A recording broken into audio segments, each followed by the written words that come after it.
الله الرحمن الرحيم. الحمد لله رب العالمين، والصلاة والسلام على سيدنا محمد وعلى آله وصحبه أجمعين. يا ربنا لك الحمد كما ينبغي لجلال وجهك ولعظيم سلطانك. إلهنا ربنا ظلمنا أنفسنا وإن لم تغفر لنا وترحمنا لنكونن من الخاسرين. اللهم لا تجعلنا مع القوم الفاسقين واجعلنا من عبادك الصالحين الفائزين برحمتك يا أرحم الراحمين. رب اشرح لي صدري ويسر لي أمري واحلل عقدة من لساني يفقه قولي. ربنا ما خلقت هذا باطلا سبحانك فقنا عذاب النار، فقنا عذاب النار، فقنا عذاب النار. ربنا ما خلقت هذا باطلا سبحانك فقنا عذاب النار. اللهم ارزقنا الإخلاص، اللهم ارزقنا الإخلاص، اللهم ارزقنا الإخلاص، اللهم آمين يا مجيب السائلين.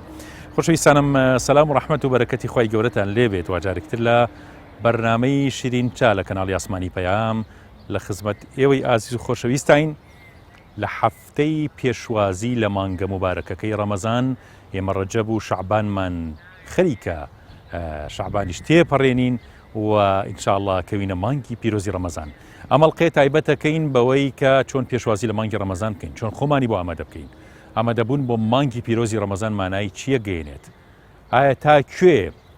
ئێمە ئامادە باشیمانەوێت؟ سەحابەکانی پێغەمبەر صلی الله علیه و سلم 6 مانگ پێش مانگی ڕەمەزانیان و اللهم بلغنا ڕەمەزان، خۆی بمانگەێنە مانگی پیرۆزی ڕەمەزان. ئێمە لە مانگی پیرۆزی ڕەمەزانە بێت چی بکەین؟ خۆی گەورە تەوفیقمان بە، هیدایەتمان بە، دامەزراومان بکە،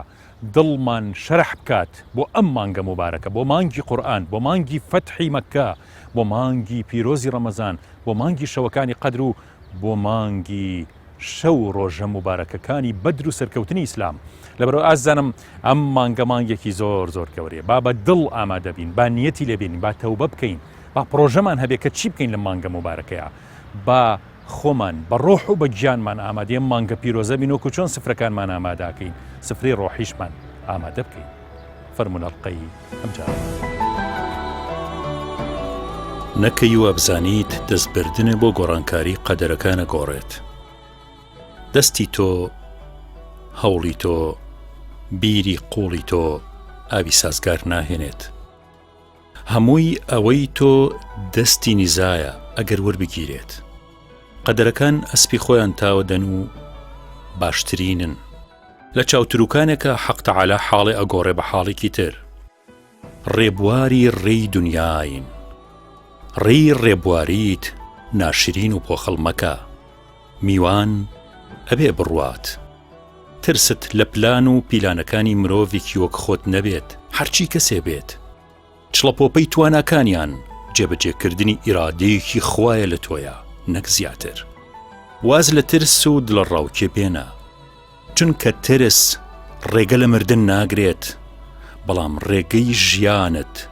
لێ تێکەدات. هەموو ماڵەکان تاریکن، مرۆڤەکانی ناو ماڵەکان نووستون لە نیوەشەوەکانە. تەنها مردێک نەبێت کە قامەتی وەک چیایە بڵندە و شەو نوێژەکە، لەگەڵ دایکێک شیر بە مناڵەکەیدات و نەخۆشێکیش چاوەڕوانی شیفا و لوتفی ئیلاهی دەکا. مادام ئەڵڵا خوای هەمومانە، نەترس و نەخەم باوانی نییە لە دڵمانە. بسم الله الرحمن الرحيم. يا أيها الذين آمنوا كتب عليكم الصيام كما كتب على الذين من قبلكم لعلكم تتقون. أي باوەڕداران فەرز کراوە لەسەر ئێوەش ڕۆژوو وەکو چۆن لەسەر ئومەتەکانی پێشەوە فەرز کرابوو، بەڵکو ئینشەڵا ڕەمەزان و ڕۆژوو بێتە هۆی تەقوا و خواپەرستیتان زیاتر. بەڕاستی ڕەمەزان یەکەم شت کە خۆمانی بۆ ئامادە بکەین ئەبێت دڵمان پێی خۆش بێ، نابێت دڵمان گران بێ بڵێن ئای ڕەمەزان هاو کۆسپێکی گەورەیە. نەوەڵڵا، ئەبێ وەکو میوانێکی ئازیز کابرایە بڵێن کوڕێکی کچێکی لە هەندەران و ساڵێکە نەیدیوە و ئەوە تەلەفۆنی کردووە دێتەوە چەندێ دڵی خۆشە بێ، ئێمە ئەبێت زیاتر دڵمان خۆش بێت، چونکە ڕەمەزان و قورئان شەفاعەتکارن لە ڕۆژی قیامەتە بۆ ئەهلەکەی خۆیان. و حەدیثی پێغەمبەرە صلی الله علیه وسلم جا بەڕاستی یەکەم شت دەبێت دڵمان پێی خۆش بێ، ئەوە یعنی ئامادەیی قەلبی، ئامادەیی دڵی، دڵ ئامادەییمان تیا بێ. جا بە کۆسپی نەزانین بڵێن وەڵای ئەمە کۆسپێکە لە ڕێماناوە بەخوا بۆمان ناگیرێ و والله عليه البلاء موكل بالمنطق لا ما حديث يعني نازانم قسە بێ فەرمێ بەڵام وەکەلە بە منطقەوە مەقسەی خۆت چۆن بێ خوا ئاوایەنێتە ڕێوە بڵێ بەخوا بۆم ناگیرێ بۆ ناگیری نەوەڵا بەس عەزم و جەزم بێ و تەفاول بەخێرکە بڵێ بەخوا ئینشەڵا گرم و زاڵە بم بەسەریا و ڕەمەزان چیە برا ڕۆژی شەممە ڕەمەزانە ینی ئەم شەمەی کە دێتەوە ئەمە نائەوی تریان بڵێن ئیسا ئێمە لە ڕۆژی نەورۆزان هەڵبەتەم بەرنامانە لە ڕەمەزانەدا ئامەزرێ شەمەی یەکەم یەکە بڵێن بۆ نموسان شەمەی دووهەم هەشتە شەمەی سێم پانزەیە شەمەی چوارەم 22 شەمەی پێنجەم 29ەوە دڵخۆقابلە ڕەمەزان چی ینی بەخوا هەر وەکم ماگانەی تر وایە بەڵام ئێمە گرانەکەین لەسەر خۆمان زۆر ئاسانە تۆ ئاسانی بێخەرە بەرچاو خوا ئاسانیەکە ئینشەڵا ڕاستە بۆ ئەوانەی کە بلۆک بارەکەن و ئەوانەی کە ئیشی گرانەکەن گرانە خۆی تەعالا تەوفیقیان بە ئەوانیش بەڕاستی ئەوانیش مردیان تایە من ئاگادارم لەم گەڕێکی خۆمانە زۆریان کرێکاریەکەن بە شەو بۆی بەڕۆژتان بە ڕۆژوو بن ئەوانە حاڵەتێکی تایبەتیان هەیە هەر کەسی حاڵەتێکی تایبەتیە بۆتانە پرسیار لە مەلایەکی دڵسۆز بکات بۆ ئەوەی کەوا ڕێنمایی بکاینا بەڵام وەکو عامەی خەڵکەکە وەڵڵای ئەم ڕەمەزانە نەسەرمایە نەگەرمایە بەڵە تۆزێ ڕۆژگار درێژن بەڵام سەرما و گەرمان نییە لەبەرەوە ئینشەڵا زۆر ئاسانە بێ جا ئەمەدەکاری جۆری هەیە مەسەلا کابرایەکی عوام خۆی ئامادە بکا بۆ ڕەمەزان بڵێ من ئینشەڵام ڕەمەزانە تەرخانێکم بۆ عیبادەت و واز لە غەیبەت و لە هەموو شتێکی تریەنم و هەرچەند هەخوایە دایمە واز دەکو ناحو غەیبەت بێن بەس ڕەمەزان زیاتر کابرایە دەوڵەمەنە ئامادەکاری ئەو دەوڵەمەنە بۆ ڕەمەزان جیایە لەی کابرای فەقیر ئەبێ خۆی ئامادە بکا بڵێ ئەم ڕەمەزانە لە هەموو کات زیاتر من ئەبێ خێرکەم و بەزەیم بە فەقیر و بەهەژارە بێتەوە کابرایە مەلایەکە لە مزگەوتێکە ئەبێ خۆی ئامادە بکا بڵێ ئەم ڕەمەزانە من درێغی نەکەم هەر کەناڵێ هات هەر کەسێ هات و دیماوەسا مەوعیزەمان کە ئامۆژگاریمان بکە درێغی نەکات لەگەڵ یانە بڕوە تەفاعولیان لەگەڵا بکات چونکی بەڕاستی ئەم کەناڵە خەیریانە کە ئەیسە شت بڵاوەکەن و وەڵڵاهی جێگەی شکرانە بژێریە برادرە دوێنێ و پێری ئەمە لە ئەوقاف دانیشت بووین وتی ئەمە ئیسە بازێ نعمەت هەیە هەست پێی نازانین وتی لا ئێمە هەر ئەچی دووسێ ڕۆژ بۆ خۆ معاملەیەکەکەیت و هەر بەخوا دووسێ ڕۆژی پێچێ قسەکەیم زۆر بەلاوجۆن مامۆسایەکی ئاینی بوو وتی حتا کابرای خاوەن نووسنگە ئاسانکاری بۆکە ئەگەر وەرەقەی هینیشنە بێ ڤاکسینیشنە بێ بۆ تەکا ئەچی ئەمرەیەکەی بەهشت گەڵا بەدە گەڵاوێتەوە ئەوی لە ئێرانە وەڵڵاهی خۆیان نووسێ بە 3 ساڵ نای دەرناچێ بۆ ئەمرێ لەبەرەوە بازێ نعمەت هەیە پێی نازانین ئێمە پێی نازانین برا ڕەمەزانی سەر ڕەحمەتە بۆچی ئەوەنە گرانی بکەین لەسەر خۆمان بەخواخوا ئاسانێکە ئینشەڵڵا کاوا بوو کابرای مەلا ئەبێ ئەوە بە هەل بزانێت کە ئەمڕۆ ئێمە الحەمدوللا خەڵک گوێمان لێگرێت یعنی مامۆسایەکی ئاینی خەڵک گوێمان لێگرێت خەڵک خواخوایەتی لایەکە قسە بکەین ئێمەش ئەبێ باجەکە خۆمان زەکاتی ئێمە چییە؟ زەکاتی ئێمە قسەی خێرە بەڵام لله و فیله بۆ ڕیانە بۆ پارە نا لله و فیله زەکاتی جێ کەسێکی وەکو جەناب بکە الحەمدوللا شوێنە بۆ تۆ کە لێن هەیە لە ئەم کەناڵە خەیریانە لە سپێدا لە پەیامە درێغی مەکە لە ڕەمەزانە ئینشەڵڵا چەندێ ئەتوانی لەمە جارەتەژ ئەو نەسەم بۆ خوێندووە ئیمامی غەزالی کە بابی ئەمر بە معروف و لە نەهی مونکەرە کۆتایی بەوە دێنێ یا بڵێن نەسی لە نەسەکانی ئەوەیە فەرمێ ولا يسقط تەکلیف و ینی لە بابی ئەمر بە معروف فەرمێ واجبە لەسەر ئەوانەی کەوا شتیان پێیە معلوماتیان پێ خوێنەواریان پێ ئەن يسعى إليه بنفسه أو بغيره ولا يسقط التكليف ما دام على وجه الأرض رجل جاهل بدينه وأنت تقدر أن تذهب إليه أن تسعى إليه بنفسك أو غيرك تەکلیف لەسەر شانی من و تۆ مامۆسایانی ئاینی لا ناچێ مادام لەسەر ئەم ئەرزە یەک کەس ما بێ کەوا نەشارەزا بێ بەم دینە من بتوانم بە خۆم یا بە غەیری خۆم بچم بۆ لای واتە کەسێ بنێرم بۆ لای ئیسا الحەمدوللا پێویست ناکە بچی بۆ لای لە ڕێم کەناڵانەوە قسەی خۆ بکە لە ئەوروپای بیسن لە ئەمریکای بیسن الحەمدوللا بەڕاستی ئەمە خێرێکە خوا بە ئێمەی داوە الحەمدولله کە ئێمە خوای تەعالا بەکاری هێناوین بۆ دینەکەی خۆی هەزار سەجدەی شوکر بەرین و لەخوا بەزیابێکە تۆ ئێستا جێگەیکی خۆتە کردو تۆ لە وڵاتە لەم شارە لەم بەڵکو بکرد لەم کوردستانە الحەمدولله کە خەڵک جۆ لێ ئەگرێ باوکم ئەمە تۆ نییە مازای تۆ نییە لە ڕۆژی افتتاحی مزگەوتی تەکیا خەڵکەکە هەڵسان و بوتیانە بێت تۆ تاریجم عەبدێ وتم وەڵڵاهی ئەم مزگەوتە تەواو بووە لە ماوەی ساڵ و نیوەیەکە ئەم سەرحە گەورە تەواو بووە بخوا نازایی منە نەهی مامۆستا ئامانجی منەظەمەی هاوکارانە نەهی خەڵکی تەکیەیە وەڵڵاهی ئازایی کەس نییە بەو خوایە ئەمە فەزلی خوا بوو ئەم مزگەوتەی تەواو کرد بەخوا باوکم ئەمەش فەزلی خۆیان داوەتی بە تۆ ئەوە فەزلی خۆیان داوەتی بە کەناڵی پێیان کەناڵێکیان هەیە خەڵک مەوعیزەوە ئامۆژگاریەکەن ئەگەر خوا نەخواستی بێ بەخوات بە کون پێکون ئەی پێچێتەوە لەبەرەوە ئامادەیی مامۆستا بۆ ڕەمەزان ئەوەیە خۆی تەرخان کا بۆ دینە باوکم خۆی مەش سبێنێ پێچرینەوە مردنەمان پێچێتەوە دەنگمان نامێنێ ڕەنگمان نامێنێ ئیسا هەتا فرسەتە خێرە جێبێڵن بەڕاستی ئەمانە هەمووی جۆری ئامادەکاریە بۆ ڕەمەزان ئەو ئامادەکاری بۆ ڕەمەزان ئەوە نیە بەڵا خواردنی خۆش حازرکەم و ئێواران هەر بێ پاقلاوم بێتە کورە باباوە چییە حسب بني آدم لقيمات يخبن صلبه بس يتي بني آدم كان لقمة كبشت رابق بتواني بروي بريا وبتواني بيجي وانا بس خو آماده كردن خواردن نية جاتو خل رمضان لدوجة مكابق وسيجم بخوي او كي رمضان برا رمضاني مانگی ڕەمەزان مانگی کۆچکردنە لە گوناهەکان مانگی خۆ ئامادەکردنە بۆ ئەوەی بچینە حوزوری قورئان و خزمەتی قورئان مانگی خۆ ئامادەکردنە بۆ ئەوەی لە مناجاتەکانە لە خزمەت پەروەردگارە بین و دوعا و پارانەوەکانمان وەربگیرێ مانگی ئامادەکردنی دڵە بۆ خزمەتی ئیمان و بۆ پەروەردەی ئیمان مانگی هەنگاونانە نەک بە قاچ بە دڵ کە خۆی گەورە نیەتەمان لێوەربگرێت مانگی نیەتە فێربوونی نیەت خۆشەویستانم پیاوێک لە شاری مەکە کۆچەکات بۆ شاری مەدینە ئەم پیاوە لەسەر ئەمری پێغەمبەری خوا صلی الله عليه وسلم کە فەرمانی کرد سەحابەکان کۆچ بکەن پێغەمبەری خوا صلی الله عليه وسلم خۆشی لەگەڵ حەزرەتی ئەبوبەکر حەزرەتی ئەبوبەکر لە خزمەتی پێغەمبەر بوو صلی الله عليه وسلم کۆچی کرد بۆ شاری مەدینە لەم کۆچەیە ئەم پیاوە وشترێکی پێیە سواری وشترەکە بووە دەستێ جلی باشی لەبەر کردووە عەبایەکی جوانی لەبەرایە دەوشتر بار و سەرۆت و سامانی خۆی پێیە کە دەوڵەمەند بووە لە شاری مەکەیە و تاجر بووە ئەیەوێ کۆچ بکا بۆ مەدینە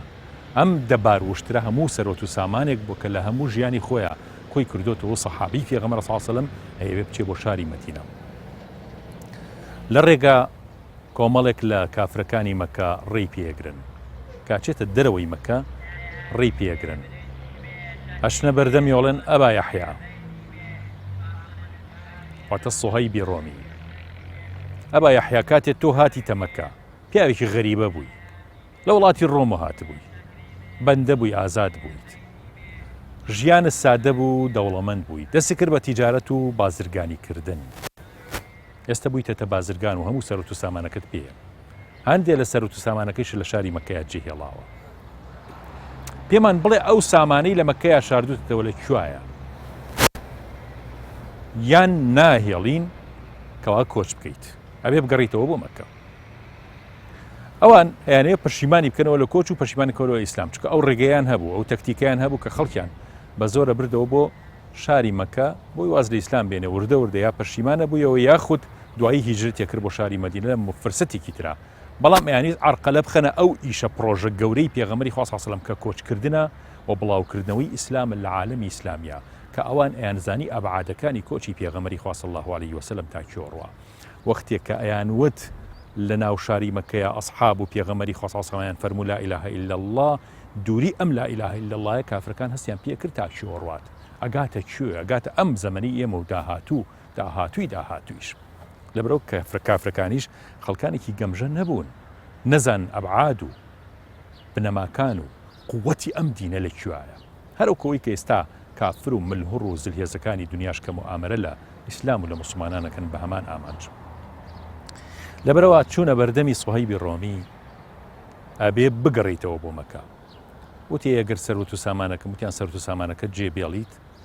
ڕازیە بین و بڕۆ کۆچ بکە تەسەووریان ناکرد پیاوێک قوربانی بە هەموو سەرۆت و سامانی خۆی با دەوڵەمەنی خۆی با لە پێناوی ئیسلامە لە پێناوی کۆچکردن لە پێناوی ئەمریکی پێغەمبەری خوایە صلی الله عليه وسلم لەبەرەوە هاوڵانی پێغەمبەر صلی الله عليه وسلم کەسانێکی ئاسایی نەبوون بێئەدەبی بەرامبەر بە هاوڵانی پێغەمبەر صلی الله عليه وسلم قەزەیەکی زۆر گەورەیە بنەمایەکی زۆر قوڵی لە نەزانی و نەفامی هەیە لەبەرەوە ئێمە ئەبێ ئاوا سەیری سەحابەکانی پێغەمبەر بکەین صلی الله عليه وسلم هەمویان خۆشەویست بوون هەمویان هەڵگری ئەم پەیامەی ئیسلام بوون بەشێک لەوەی کە دین و ئیمان گەیشتۆ بە ئێمە ئەجرەکەی بۆ ئەو سەحابانە ئەگەڕێتەوە ئەم سەحابە ئازیزەی پێغەمبەر صلی الله علیه و سەلەم بە بێ دوودڵی نەوەسا تۆزەی بیر بکاتەوە، نەیوت بە سەعاتێ پشوو بم یا با نیوەی با معاملە بکەین کە نیوەیتان ئێمە نیوەی با لای من بمێنێتون. نا، دنیا هیچ نەبوو بەلای سەحابەکانی پێغەمبەرەوە صلی الله علیه و سەلەم. ئەوان پەروەردەی دەستی پێغەمبەری خوا بوون صلی الله علیه و سەلەم. ئەوان بۆ دنیا نەهاتن دینداری بکەن، دنیایان هەموو فرۆشت بە دینەکەیان بە خوای گەورە. لەبەرەوە سوهەیب بە بێ دوودڵی وتی فەرمووەوە وشترەکانم پڕە لە بار و پڕە لە سەرۆت و سامانی من، وتیان هەموویمانەوەتی فەرمەوە هەمووی بۆ ئێوە. وتیان ئەو سەرۆت و سامانش کە لە مەکە هەڵی گرتووەتی لە فڵان شوێن شاردوومەتەوە. ئەیان زانی چۆن پێغەمبەر صلی الله علیه و سەلەم ڕازگۆیە، سەحابەکانیشی ئەوە ڕازگۆن. گومانیان نەبوو لەوەی ئەبا یەحیا یا سوهەیبی ڕۆمی درۆ بکات، شوێنەکەی خۆیانیان پێ نەڵێ بڵێ الحەرب خیدعە، نەخێرەوەی بەکار نەهێنا، بەڕاستی من هەموو سەرۆت و سامانەکەمە یم بە ئێوە، بەس بهێڵم دینەکەم ڕزگاری بێ. ئەم سەرۆت و سامانەش کە ئەیەم ئەوە نەبێ یعنی شتێکی گەورە بێ بیەم بە ئێوە،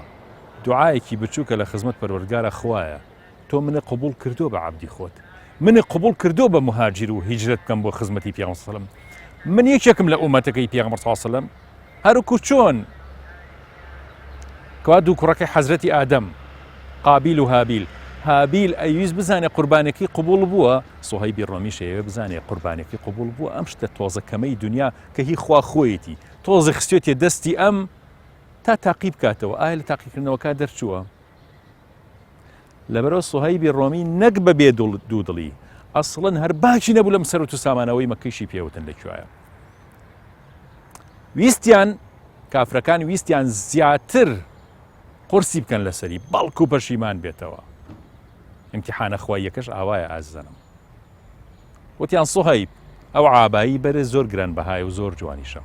ئەوەشمان بەرێ عاباکەی لا بردوویای پێیان بە زیژداشەیەکی ئەتیادیوە یا خوچتێکی ئەتیادیوە بکەوێتە ڕێ بۆ مەکە. وتیان ئەو وشترەی ژێری خۆشتمان بەرێ، وەکو بڵێ سیارەکەی ئێستان بەرێ. ئەوتی ئەوەش وشترەکە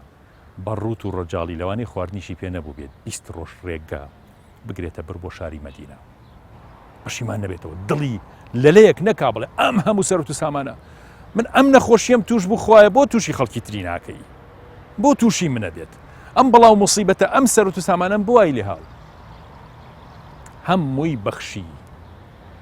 هەمووی ڕۆشت، جلەکەیشی ڕۆشت، وشترەکەی ژێریشی ڕۆشت، بەس خۆی بە پێکەوتە ڕێ بۆ شاری مەدینە. لە هەموو ڕێگەی گەیشتن بە مەدینەیە ئەبێ سوهەیبی ڕۆمی بیری لە چی کردێتەوە، ئەبا یەحیا بیری لە چی کردێتەوە، ئەزان بیری لە چی کردێتەوە، بیری لەوە کردێتەوە خوایە ئەمەی کە لیان سندم تۆ وەرەگرت، ئەم هیجرەتە لێ وەرگرتووم، دڵی ئۆقرە ناگرێت تا مژدەی پێغەمبەری پێنەگا صلی الله علیه و سەلەم. ئەگاتە شاری مەدینە پێغەمبەری خوا صلی الله علیه و سەلەم پێغەمبەر بووە بە وەحی ئاگادار کراوە، هەر سوهەیبی بینی لە دوورەوەتی ئەبا یەحیا ڕەبیح البەیع یا ئەبا یەحیا، ڕەبیح البەیع یا ئەبا یەحیا، کڕین و فرۆشتنەکەت سەرکەوتوو بوو ئەبا یەحیا، ئێستا دڵی ئیطمئنان وەرەگرێت ئەبا یەحیا، ئێستا دڵی خۆشە بێت کە گەشتۆتە خزمەتی پێغەمبەر صلی الله علیه و سەلەم مژدەی یایە خوا قبوڵی کرد، خوا قبوڵی کرد وەری گرت. ئێمە دینارێ بەخشین کەشخە ئەکەین، ئێمە دوو ڕۆژ نوێژ ئەکەین، عیبادەتی ئەکەین، داوایەک ئەکەین، خزمەتێک ئەکەین، 1500 جار باسی ئەکەین. ئەبا یەحیا دڵنیا بە چاوەڕوانی ئەو مژدەی پێغەمبەر بوو صلی الله علیه و سەلەم، لە هەموو 20 ڕۆژەیە ئیسراحەتی نەکردو کە کۆچی کردو چەند ماندوو بۆنە نەفسیەن ماندوو بە بزانە قبول بۆ لای خوایان نا. ئەم دەرزە پێمانەڵێ ئازانم کە خۆمان ئامادە ئەکەین بۆ مانگی پیرۆزی ڕەمەزان، وا نەزان شتێکی زۆر گەورە ئەکەین کە بە ڕۆژوە بین. ئەیخینە خزمەت پەروەردگار بە مناجاتەکانی ئەخیری مانگی پیرۆزی ڕەمەزان، بە شەوەکانی قەدر، بە فەتحی مەککە، بە بەدر تکا ئەکەین بەم ئەسحابە مبارەکانە کە کۆچیان کردو خوای گیان، هەروکو چۆن لەوانە وەرگرت، دەی لە ئێمەشی قوڵکە ئەم مانگە بەم هەموو نوقسانیە و خستومانەتە بەردەستی تۆ یا ڕەب. با جەژنەکەمان وەکو مژدەکەی ئەبا یەحیا وا بێ یا ڕەبی، با جەژنی ڕەمەزانمان جەژنی قبوڵبوون بێت و تۆ وەرەگرت بێت ئینشاء الله یا ڕەب العالەمین، قبوڵمان بکە. ئەوەندە بە زەلیلی بڕۆینە بەردەستی خوا، لە دەرگای هەژاریەوە بچینە خزمەتی خوا، با وەرمان بگرێ ئازانم، دەرگای غرور هەمومانی کوشتووە، دەرگای ئەنانیەت و دەرگای مادیەت و دەرگای شەهەوات و ئارەزوو هەمومانی بڕیوە، فریا بکەوین خۆمان ڕزگار بکەین ئینشاء الله. خۆی گەورە هیدایەتمان بە پێشوازیێکی گەرم لەم مانگە مبارەکەی ڕەمەزان بکەین و بە جوانی بچینە ناو مانگە پیرۆزەکەی ڕەمەزان. اللهم ئامین. هەر ڕەمەزان باشترین فرسەتە، باشترین هەلە کە ئێمە لە دەستی نەدەین، هەم بۆ ئێمە بۆیە خەڵکەکە هەڵنین، هەم بۆ ئەوانەی کە گوێیان لێمانە. کوڕ وەڵی نەک ئەوانەی گوێیان لێمانە، وەڵاهی ئێمە بە تەنیا خۆمان، نە ئێمە و نە کەناڵەکان نە مامۆساکان بە تەنیا ناگەین بەو خەڵکەکە ئەوەنە بەرپانە، ئەوەنە فراوانە، ئەمجا وەسائلی فەساد ئەو نەزۆرە وەڵاهی ئەم قسە خێرانەی ئێمە وەکو گوڵۆپێکی لاوازی لێ هاتووە لە ناو تاریکستانێکە کە بەحاڵ ئەبینرێ، ئەبێ ئەوەی لێمانە بیسێ لە باوکان، لە دایکان، لە مامۆسایانی مەکتەب، لە مامۆسایانی زانکۆ، ئەبێ هەمویان هاوکارمان بن بۆی بتوانین تۆزێ دڕن بەم تاریکاییە بدەین، بۆی بتوانین ئەم پەیامە بگەێنن بەم خەڵکە و خۆ فەرموو. ئەیسە پێش ئەوەی بێن بۆ ئێرە لە سەعات یەک گوێم لە پەیامێکۆ بوو، ئەڵێ جارێ مەسەلەی یا هەر بۆ نمونە ئەمە بکە بەیەک مەسەلەی جیابوونەوە، ئەڵێ لە ساڵی 2021 لە ساڵی 2020 6,000 عائلە لە یەک جیابوونەوە لە عێراقا، لە ساڵی 2021 5,000 شتێک ئەوی نزیکی شەشە بێتەوە جیابوونەوە. ئەمە بە ئەمەگەر فەساد نەبێ، ئەمە ئەگەر ئەم وەسائلی ئەنتەرنێت و مۆبایل و ئەمانە کاریگەری نەبێ لەما کاکە گیانە ئەمە بەڕاستی ئەمە نەکبەتیە، ئەمە بچڕانی خێزانە، یعنی ئەمە هەوڵ بین بەڕاستی ئیسلاح ئین ئورید إلا الإصلاح ما استطعت وما توفيقي إلا بالله. یعنی پشتمان بەخوا قایم کەین، مەبەستمان خوابێ، مەسمان ڕەزامەنی خوابێ، بەڵکم لأن يهدي الله بك رجلا واحدا خير لك من الدنيا وما عليها. پێغەمبەر عليه الصلاة والسلام بە ئیمامی عەلیە فەرمێ خوای تەعالی یەک کەس بەهۆی تۆ هیدایەتدا باشترە لە دنیا وما عليها.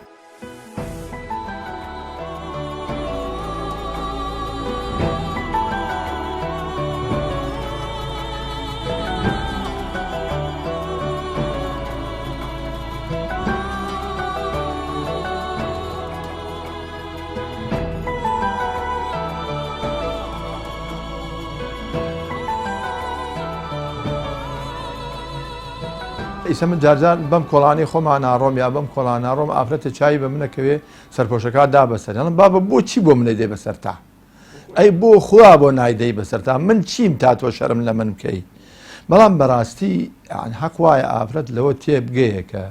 مەسەلەی حیجاب مەسەلەیەک نییە حیزبی ئیسلامی هێنابێتی. با دایکەکانی پێشینمان، نەنکەکانی پێشینمان حیزبی ئیسلامیان هەر ڕەدی بوو، بەڵام لەگەڵەوەیشە بەڕاستی حیجابیان هەبوو. ئەمجا تەبەڕوج واتە خۆڕدوکردنەوە تەنیا ئەوە نییە ئافرەت قاچ و خولی ڕوود بێ، سەر و ملی ڕوود بێ. تەبەڕوج ئافرەتێ مکیاجێکاوە چێتە دەرەوە هەر تەبەڕوجە، ئافرەتێ جلی تەستێکی لە بەرەکەوە چێتە دەرەوە هەر تەبەڕوجە، بلووسێکی تەستی لە بەرایە ڕسمی باڵی گرتەوە زانی چەنێ قەڵەوە و چەنێ زەعیف هەر تەبەڕوجە، جلی ڕەنگا و ڕەنگ لە بەرەکا و سەرنج ڕائەکێشێ هەر تەبەڕوجە. قورئانە فەرمیێ وەلا یەضریبن بئەرجولیهن لیعلم ما یخفین من زینەتیهن. حتا قاچ بدا بە زەویدا، ئەوسا ئافرەت پاوانەی لە پیا بوو، قاچی یاوە بە زەویە بۆی زڕەی پاوانەکەی بێت و سەرنجی خەڵکی ڕاکێشێ. دەفەرمێ قاچ نێن بە زەویە بۆی زڕەی پاوانەکەیان بێت و سەرنجی خەڵکی ڕابکێشن. دەی باشە ئەم هەموو بۆنە لە خۆیان داوە، ئەم هەموو تەبەڕوجە، ئەم هەموو ڕازانەوە، وەڵای جلیشیان لە بەرابێ هەر متەبەڕیجن. لەبەرەوە بەڕاستی ئافرەتە بێ بزانێت کە تەبەڕوج عیبادەتە بۆ ئەو، عەفوو حیجاب عیبادەتە بۆ ئەو، تەبەڕوج عیسیان و تاوانە بۆ ئەو. ئەمە عەلاقەی نییە بە حیزبی ئیسلامی و بەلە حیزبێکی ئیسلامی، بەلە حیزبی ئیسلامی ئەمڕۆ ئەلحەمدولیلا گەشەیان زیاتر پێداوەتانێ بینی ئافرەت لە وڵاتی ئێمە حیجاب زۆرترە هەتاوەکو هەر کوردستانی ئێران هەڵە پەنامانە بەقەدەر ئێمە حیجابی تیان نییە. من لە شارێکی ئێران بە ناوی نەبم لە کۆڕەوەکدام بەلای ئافرەتێکە عەبایەکشی بەسەرەوە بوو، لەژێر عەباکەیشەوە کراسێکی لەبەرا بوو، وەڵایی لەژێر هەردووکیانەوە قۆڵی بەدەرەوە بوو، عەباکەیش و کراسەکەیشی دای نەپۆشی بوو. دیارە ئەمە لە ترسی نظامی ئێرانی لەبەری کردووە ئەو ئینا تەبەڕوج، یعنی تۆ ئافرەت جلێکی تەسکیش لەبەرکە هەر تەبەڕوجە، یا جلێکی تەنکیش لەبەرکە هەر تەبەڕوجە. لەبەرەوە بێ ئافرەت لە ترسی خوا خۆی داپۆشێ، بزانێ بەڕاستی یعنی بوتیەکی لە قسەکانی وەی فەرمێ خوشکی بەڕێزم وەڵایی هەر پیاوێک مبتەلای تۆ بێ کە تۆ چیتە دەرەوە ئایا بە بۆنی عترەکەت سەرنج ڕاکێشابێ یا بە ڕوومەتی جوان و یا بە قژی داهێنرا و مبتەلای تۆ بێ چەند پیا و لەو ڕۆژە مبتەلای ئەو ئافرەتە ئەبن و ڕوو ئەکاتە خوشکەکان تەماشای تۆ ئەکەن و لە پاشا خەفەتیان بۆ دڵە بێت بۆ دروستە بێت لە دڵیانە بەرامبەر بە تۆ ئاوات بە تۆ ئەخوازن لە ڕۆژی قیامەتە تاوانی هەموو ئەو ئافرەتانە هەڵەگری تۆ لە ڕۆژی قیامەت عفو هەموو ئەو پیاوانە هەڵەگری کە مبتەلای تۆ بوون و تەماشای تۆیان کردووە و ئاواتیان بە تۆ خواستووە جا لەبەرەوە ئافرەت بێەوە بزانێ یعنی وە نەبێتەنیا گوناهاکەی خۆی بێ چەند گەنج مبتەلایە بێ چەند گەنج بەهۆی ئەوە تووشی گوناحە بێ چەند گەنج بەهۆی ئەوە کەوتە بیرکردنەوە گورە نەک گەنج وڵا پیر بەوترە لە گەنج بۆ مەسەلەی نەزەر پیر زیاتر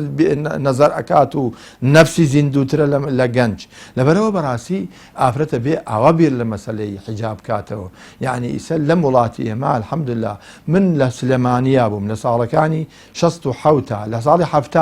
ئەم جامیعەی سلێمانی کرایەوە باشم بیرە ئێمە لە مزگەوتەکانە فەقێ بووین ئەمان بیست ئەیان و سلێمانی جامیعەی سلێمانی یەک ئافرەتی تایە حیجابی لە بەرابێ ئەو ئافرەتەیش بەسڕەیی بوو لە بەسرەوە هاتبوو لێرە وەرگیرا بوو ئیسە باشم بیرە هەموو جامیعەی سلێمانی یەک ئافرەتی تیا بوو کە حیجابی لە بەرابێ ئەویش لە بەسرەوە هاتبوو لە سلێمانی وەرگیرا بوو ئیسە تەماشای جامیعەی سلێمانی کە ماشەڵڵا بە سەدان ئافرەتی تایە معنای وایە حەملەیەکی گەورە هەیە دەی فرسەتە بۆ خوشکان لەم حەملە گەورە ئینشەڵڵا ئەوانش بەشداری ئەم کاروانە بن تا لە قیامەتە لەگەڵ حیجاب پۆشەکانە ئینشەڵڵا حەشر بکرێن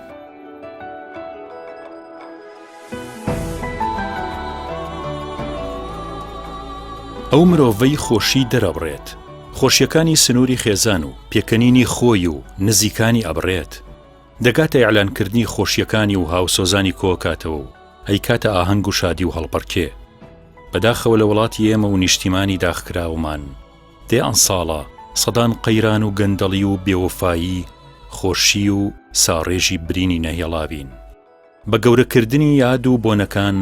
خەم و مافەکانمان خەفاکرێت و شایلۆغان بە بەری مەرگەساتەکانی میلەتێک ئاکرێت و فریوە درێین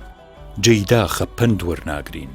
لە ساڵی 1970 زاینی وەختی هەڵەبجە و زۆر شوێنی کوردستان کیمیاباران کرا تەنها 4 ڕۆژ بوو هەڵەبجە بە سیانیت خنکێنرا بوو 5,000 شەهیدی بێناس لە کۆڵان و ژێرزەمینەکانی هەڵەبجەیە کەوتبوون تەنها 4 ڕۆژ بوو لە 21 سێ 1970 حکوومەتەکەی سەدام و بەعەس بۆ تەقییمی حەسرت باری و تەعزیەباری گەلی کورد بزانێت چەندە پەرۆشی مەرگەساتەکانی گەلەکەیانن چەندە خەم بە معاناتی خۆیانەوە خۆن تەنها 4 ڕۆژ لە دوای کیمیابارانی هەڵەبجە دەرگای مەسیفەکانی کوردستان و ڕێگای دووکانی کردەوە شار خرۆشا هەڵپەرکەی نەورۆزی ئەو ساڵە ئەتوت نەبای دیوە نەبۆران هەڵپەرکێ و شایلۆغانی بەهاری 1970 لە ساڵی 2022 گەرمتر بوو ئەوە بوو دوای ئەوە حیزبی بەعەس قۆڵی لێ هەڵماڵی و لاکەی تری کوردستانی ئەنفال کرد ئایا هەڵپەرکێ و ڕەشپەڵک هەموو ڕۆژێ داهاتووی میلەتێکی بەشمەینەت و مافخورا و داهات و دزرا و دیاریەکات وا حەسرەتە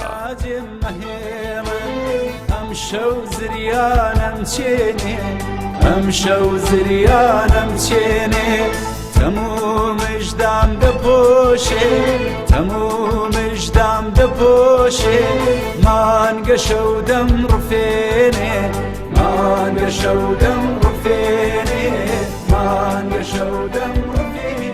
ئەنفالەکان خۆی ئەنفالەکان چوار حەملەی گەورەیە ئەنفالی ئێمە ئەنفالی قەرەداغ حەملەی دووهەم بوو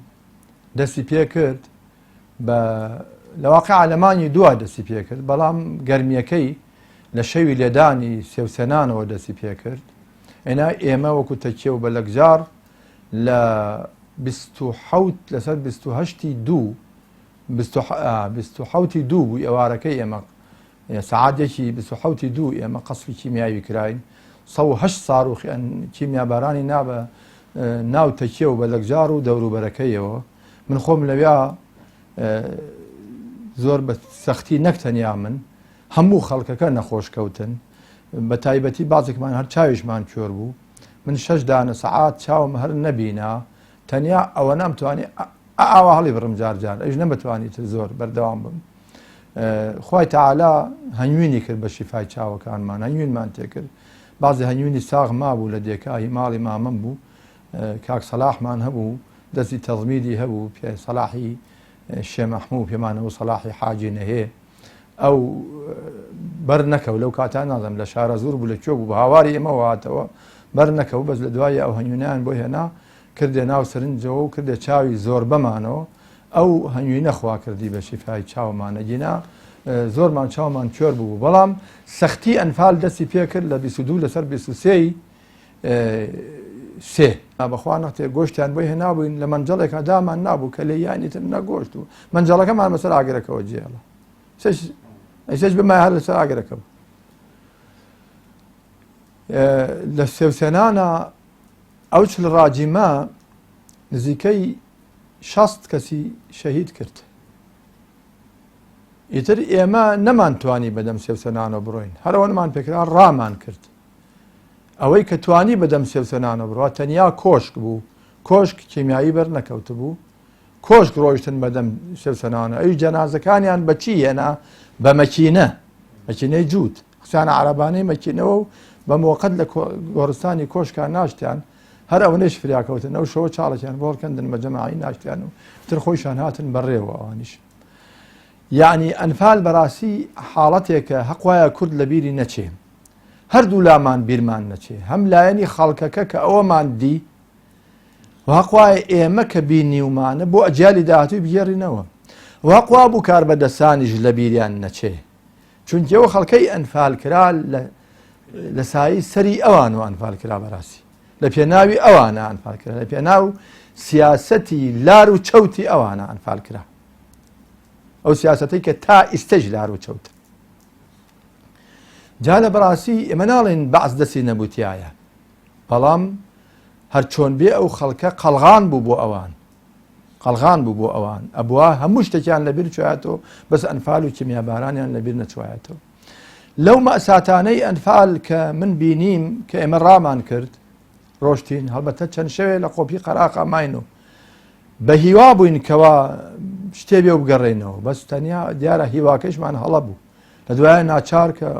قەرەداغ چۆڵ بوو من خودی خۆم لە قۆپی قەرەداغا مامەوە بەسەر کانی هانە بنچکەوە هەتا گوێم لێ بوو زەلامێک لە سەرکە و لە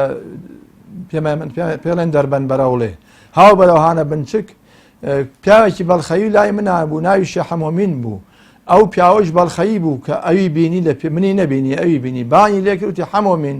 جاش عەلیاوای سووتان و هاتن بەرەو بەڵخە هەتا ئەو کاتە من لە قۆپیا مامەوە هەر ئەمەلێکم بوو بەڵام کاتێک کە ڕۆشتنی ئەوارە درەنگێ بوو کە ئەو وایوت وەڵاهی ئەو کاکە حەمۆمینە لە خوارمە بوو نەی پەرەژا سەر من بانی لێ نەکردم ڕۆی یعنی هەر یەک مەئساتی خۆمتان بۆ گەرمەوە نۆ سەر وڵاخم پێ بوو نۆ سەر وڵاخەکە سیانیان جۆرەکەی تازە لە دایک بوو بوون کاتێ ویستم وڵاخەکان خڕکەم بەعزێکیان بەرەڵام کردبوون چوبوون بۆ لای کانی ڕێزە بینی هانە بنچک و ڕێزە نیو سەعات ڕێ بێ لەو حاڵەتەیشا بەڵێ زیاتریش وەختێ چوومە لای وڵاخەکان ئەوانەی کە بڕگەیەکیان چوبوون نە لای ڕێزە یەکێکیان جۆرەکەیکی بوو بەقەو جۆرەکەی یەکمانیە بوو هەر ئەو ڕۆژە بوو گۆشم کرد دامان بەدەستیەوە چی لێکم خستمە جامانەکەم و دام لەبەرەوە نەعقڵم پیان نشکا مەتارەیەکم پێ بۆ ئاوتێکم بە شاخی کوێخاوڵە ڕێەوە کوێخاوڵە ڕێ ئەو ڕێگەیە لە بینی قۆفپی و قەرەداغ و خۆی کوێخا ئەوڵایە پێڵن کوێخاوڵە ڕێ بینی قەرەداغ و گوندی تەپە و ڕووسا دیوی ئەم دیوی بۆ ئینسانی تەبیعی 70 دقیقە ڕێگەی بۆ ئینسانی تەبیعی بڕوا بڕیا من نۆ سەر وڵاخیشم پێ ئەو وڵاخەی تازە زابوو هەر چەندمەکرد قەناعەتی ناکرا کە ئەو جۆرەکە بە منەهی ئەوە 3-4 جاردام نا لە بەردەمیە ئەمە جۆرەکەی خۆتە بۆنی پێوە کرد بڕوای ناکرد 3-4 جار لە لۆفەکانی خاڵۆڕای وستی دەرچێ لە دەستم بە زۆر ئەم جێڕایە خەریک بوو چۆریشە بووم لە تونیا ئاوم هەڵ نەگرت بوو نانم هەڵگرت بوو ئاوم هەڵ نەگرت بوو لە ئاخر لۆفیکی خاوڵەڕیا فرسەتێکی دەستکەوت بە هەموو ئەو سەختە بازی ئاهاتە خوار و بەرەو شوێنی جۆرەکەەکە لە کوێ جۆرەکەەکە لە دایک بوو بەرە ئەو شوێنە گەڕایەوە کە سەعاتە ڕێیەکیشە بوو زیاتریش ینی بەسەر و خواری گەر بەو سرعەتە بهاتەیە بە سەعاتەڕەیە گەنجا چۆش زەوتم نەکرد ناچارە منیش هیچم پێ نەکرا ئەو جۆرەکە داماوە ساوایەم دانا چەقۆیەکم هێنا بە ملیا و جەمیاڵ ئەوە یەکێکە لەو مەساتانەی قەت بیرم ناچی قەت بیرم ناچی ئەو خەڵکە وای لێ هاتبوو سبحان الله هەر خەریک بوو خۆی کافرە کرد بەعزێکی بەڵام بەعزێکیشی تا بڵێ سابر بوو تا بڵێ سابر بوو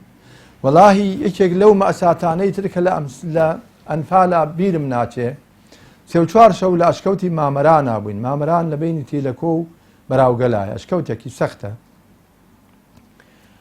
بەسەر ئەشکەوتەکەەوە پیاوێکی پیرم پێنی دەستیانە گرت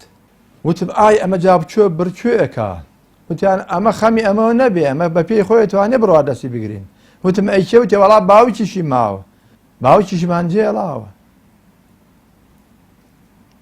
چەند پیری ئاوە لە دوای ئەو حەومنە سووری قەڵا هەر چۆن بوو خێرەومەند گەیان بوویە نازان مناڵەکانی خۆی یاخێرن گەیان بوویانە قەڵا تەبزان لە ماڵەکە دایان نەبوو شەم هەمومان هەبوو پێمانەوە شەم هەمەی داز بەهاتەوە بە دوای مناڵەکانیان لایدا بۆ قەڵا تەبزان نەختێنان و ئاوی دەستکەوێت دێکی چۆڵ وتی لام دا ماڵە دێقەتە ما حەومنە سووری قەڵا لەوێ بە تەنیا مردووە و گیانێڵا چەندەها کەسی ئاوا لەو ئەنفالا مرد بێکەس بێدەست کە سەرکەسی نائەپەرەژا لەبەرەوە ئەو ڕۆژەی کۆڕەو بوو لێرەوە خەڵک چوو بە سلێمانی خەڵک زۆر بێتاقەت بوو من ئاسایی بەلام چونکی ئێمە بەناو گولە بارانە هاتین بەناو گولە بارانە دیمەنێکی تر کە بینیم کاتی هەرچۆن بوو دوای 10-15 ڕۆژ چونکی ئێمە 22 لەسەر 23 سێ دەرچوین لە ماڵ ڕۆژی تقریبەن 12-4 گەیشتینە ئاوە خوێڕی دەی ئاوە خوێڕی هێشتا مابوو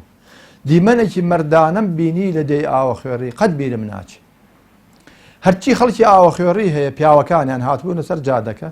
کە ئەو خەڵکە بەلافاو ئەڕۆی بەرەو ئەو جادە ئیتر هەمووی خۆی داو بەدەست قەدەری بەعسەوە بەعسە چی لە بکا کەیفی خۆیەتی شوێن نەمابوو وەکو تۆن سۆسە مناڵێکی ساواو هەبێ شەقازلەیەکی لێیە ئەگە دایکی لە ماڵ بێ پەنابا بۆ دایکی ئەگە دایکی لە ماڵە من خۆمە دیوە لە ژیانی خۆمە دایکی لە ماڵ نەبوو کە لێتدا کە ترسا هەر هاوار بۆ تۆ بە ئێمە شوێن نەمابوو هاواری بۆ بەرین ئەو بەعسە نەبێکان فالی کردین و کێما بارانی بۆ کردین خەڵکی ئاوە خوێڕی هاتبوونە سەر جادەکە هەرچی ماڵ و ڕزقیان هەیە بە گونێ هێنابوویانە سەر جادەکە بەڕیز و سابوون هەر کەسی هاو ئەیان و ڕەحمەتان لێبێ چی هەڵەگرن هەڵیگرن برنج هەڵەگرن چا هەڵەگرن شەکر هەڵەگرن هەڵیگرن بەخوا دوای ئێوە ئێمەش نامێنین فعلەن وابوو دوای ئێمە ئەوانیش نەمان ئاوە خوێڕیش نەمان ئەم مەساتانەی ئەنفال ناگەڕێتەوە کاکە فاتح ناگەڕێتەوە لە بیریش ناچێتەوە لە زەینی ئێمە بەس وەید بۆ ئەوانەی کە لە بیریان چوێت شەو زریانم چێنێ ئەم شەو زریانم چێنێ تەمومشدام دەپۆشێ تەمومشدام دەپۆشێ مانگە شەو دەم ڕفێنێ مانگە شەو دەم ڕفێنێ مانگە شەو دەم ڕفێنێ شکرانە بژێری دەربانەی ئێمە کە شکرانە بژێری ئەو ڕۆژگارە ناکەین ئەو ڕۆژگارەمان بینی لە پاشە ئەم خۆشی و شادێمان بینی سیر کەی سەر بچۆ تەمەشای سیتەککە تەمەشای ئەمەی ترشێ دۆڵی جافایەتی بکە یەک شارقیت کراوەتەوە خانی وای هەیە ئەڵێ 1 ملیۆن دۆلاری تێچووە 1 ملیۆن دۆلار ئەوەمان بینی ئەمەیشمان بینی شکرانە بژێریمان نەکرد ئەو خەڵکە ئیسا ماڵ لە ناو سلێمانیە بە سەدان کەس هەیە جێگای نییە ئەوان ئەو هەموو ماڵ و سامانیان سەر کردووە لە سیتەکە ئەگەر مانی جارە هەفتەی جارە بچن یەک پارچە شیعری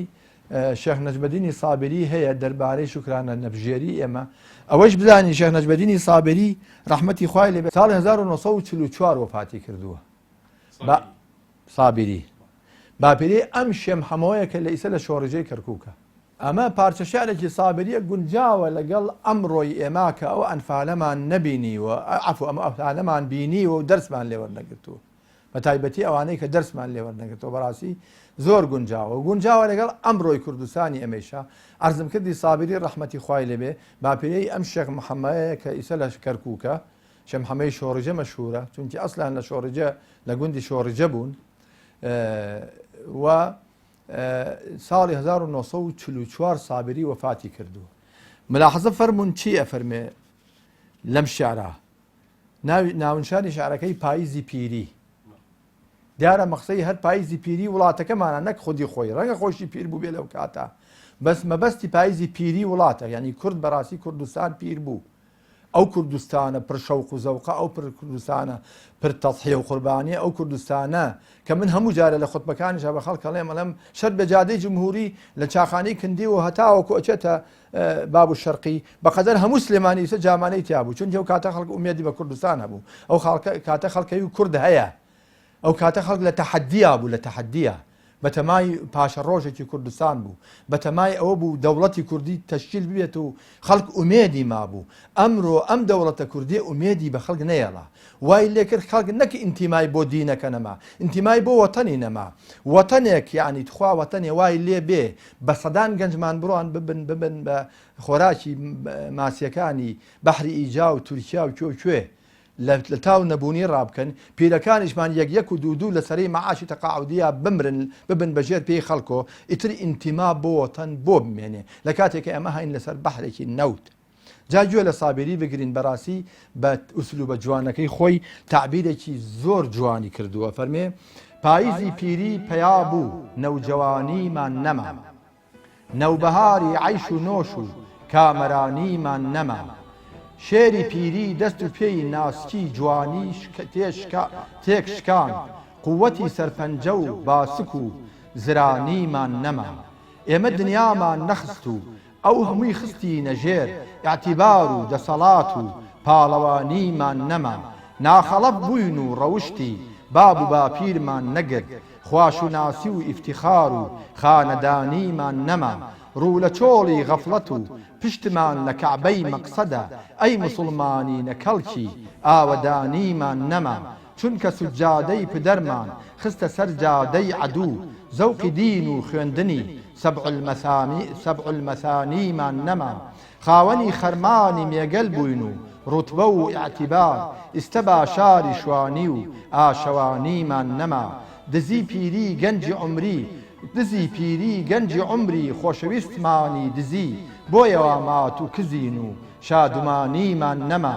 گاور و جوو واز لە دین و مەسلەکی خۆی نایەنێ دینی موسلیم وا لەبەر شێتی و نەزانیمان نەما دائیمەن دەرد و بەڵامان زۆر و بێبارانیە مستحقمان بێکە ئاوی حەوز و کانیمان نەما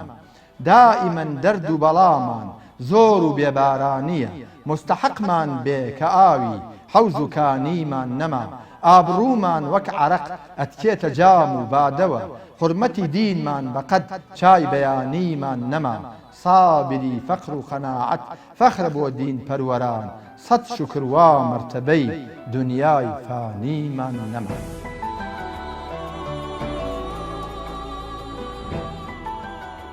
شکر بۆ تۆ خودایە مانگی دەوڵەمەندبوونی هەژاران و بەخشندەیی دەوڵەمەندان هاتەوە شکر بۆ تۆ خودایە تەمەنە پێداین ئاخرین فرمێسکی پەشیمانی بە نیەتی شەوی یەکەمەوە گرێ بدەین شکر بۆ تۆ یا ڕەب دەرگای ڕەحمەت و لێخۆشبوون و ئازادبوون لە ئاگرێ بۆ کردوینەتەوە شکر بۆ تۆ خوایە دەرگای فەتح و قەدر و قورئان و بەدرت بۆ کردوینەتەوە شەوەکانی قەدر پێبەخشیوین بەرەکەتی عمری نوح و داخڵی دوایین ئومەتی کردوین شکر بۆ تۆ یا ڕەب مانگی پربەرەکەتی ڕەمەزانە پێ عەتا کردین الحەمد لله رب العالمین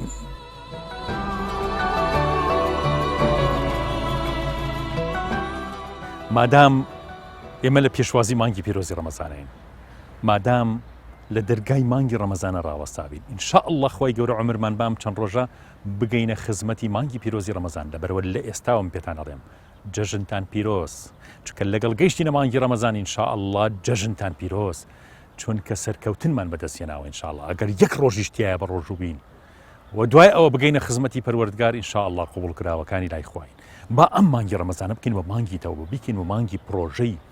خزمەتکردنی ئیمانی خۆمان با ئیمانمان ڕزگار بکەین لەم هەموو گوناه و تاوان و چەپەڵی و پیسێکە لەم ڕۆژگارە تووشمانە بێ با دوورکەوینەوە لە کۆمەڵشت کە مەشغوڵمانەکە لە قورئان خوێندن لە زیکرکردن لە تاعەتکردن لە عیبادەت لە خێر و خێرات و چاکەکردن دەستی بەخشین و بڵاوکردنەوەی خێرتان با بەردەوام بێ بچنە ئەو ماڵانەی کە هەژارن پیان ببەخشن مناڵەکانتان فێر بکەن کە پارەیەک بێنە دەستیان خواردنی بێنە دەستیان بیبن بۆ ماڵێکی فەقیر بۆ ماڵێکی بێلانە بۆ ماڵێکی کۆچ کردو کە کەسێکیان لێ مردووە یارمەتی خەڵک بن بە هەمومان ئینشاءالله لەم مانگەیە پێشواسێکی گرم لەم مانگە بکەین مژدەی وەشتانەیەمە ئازانم ئینشاءالله شیرینچە لە مانگی پیرۆزی ڕەمەزانە بێتە بەرنامەیەکی ئێواران بە ناوی بەرنامەی بەربانگ سەعاتێ پێش بانگی مەغریب ئینشاءالله بەرنامەکەمان دەست پێکات و بە بەربانگ و بانگی پیرۆزی مەغریب و ڕۆژوشکاندنی بەربانگەکانتان ئینشاءالله بەرنامەکە کۆتاییە لەبەرەوە ئینشاءالله هەموو ئێوارانێ پشت بەخوای گەورە ئینشاءالله هەموو ئێوارانێک لە خزمەتتان نابین ڕاستەوخۆ لە کەناڵی ئاسمانی پەیام بۆ خزمەتکردنی ئەم مانگە مبارەکە و بۆ دوعا و پارانەوە و کەشێکی ئیمانی و ڕۆحی لە خزمەت ئێوەی عەزیز و خۆشەویستا بین تا بێگەشتنەوەی تر بەخوای گەورەتان ئەسپێرم سبحان ربك رب العزة عما يصفون وسلام على المرسلين والحمد لله رب العالمين والسلام عليكم ورحمة الله وبركاته خواتان لەگەڵ ئاسانم